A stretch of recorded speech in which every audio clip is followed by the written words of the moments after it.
Good afternoon. Today I'm meeting with Keren Martínez Calvo, a practicing teacher who will be with me answering 8 questions from her perspective. Let's start then with the question number 1. Over the years, many plans aimed at teaching English as a foreign language have been developed in the country, with barely acceptable results. Do you think the lack of specific focus on a clear goal is responsible for the failure of these plans? Hi, Christian. Thank you for this opportunity. And I believe that not reaching the expected results is due to not having a clear goal. And when it comes to teaching a foreign language such an English, it is a little difficult to manage a specific approach. I live in a touristy city. It's called Cartagena, and I've seen many people who don't know a word of English working and in that area. Some people think that it is not necessary to know English, that gestures or use a translator are the only thing that they need to use, but they are completely wrong. What they don't know is that learning a new language will enrich their place, and I'm not just talking about money. It will also be beneficial for that person's personal and professional growth. So yeah, I think we need to have a focus in order to learn something. Okay, thank you for your answer. The question number 2 is, do you consider that the basic rights of learning English as a foreign language in the country are not aligned with the reality and educational context of schools? I believe that some institutions do not meet expectations, as one expects teachers to have a good command of English or that institutions have all the resources necessary to learn a second language. I believe that not all institutions fulfill these expectations, as I know that there are other institutions that do meet these standards. Okay, well, we'll go with the question number 3. Do you think the educational projects developed over the years focus on teaching English as a foreign language have been inclusive of people with special needs, and why? Well, if we have some shortcomings in terms of teacher approaches and materials, what can we expect for people with special needs, need or want to learn a new language like English? So we need to improve in all area. Yes, that's a good point.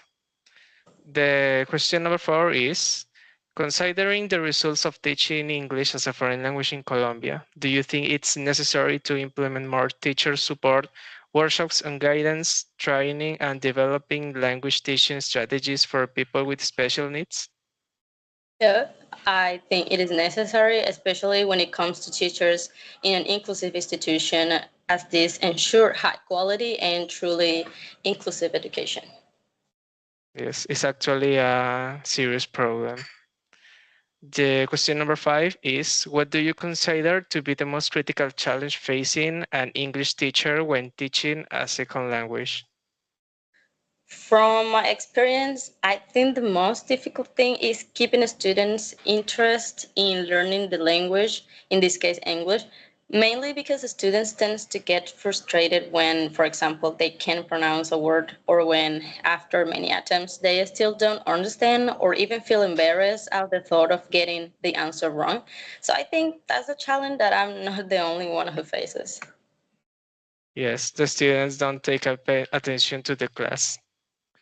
The number 6, do you consider that the suggested curriculum outline for English from grades 6 to 11 is aligning with meeting the global demands for the development of the 21st century communicative skills in the language?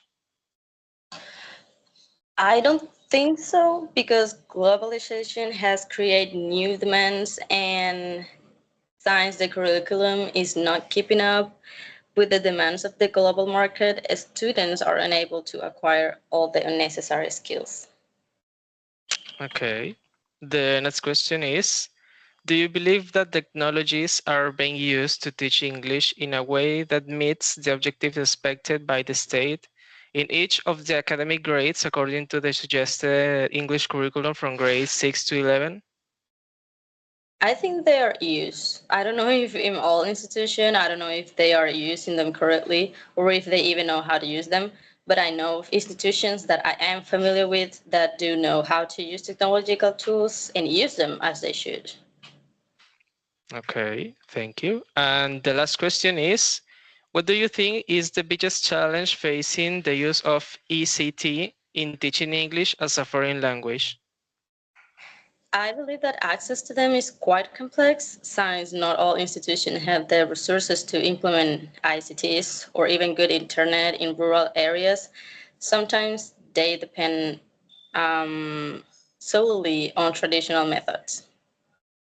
Okay, so that's all. Thank you very much for your answers, Miss Keren, that were helpful for the interview, and have a nice day. You too. Thank you, Christian. Thank you. Bye bye. Bye.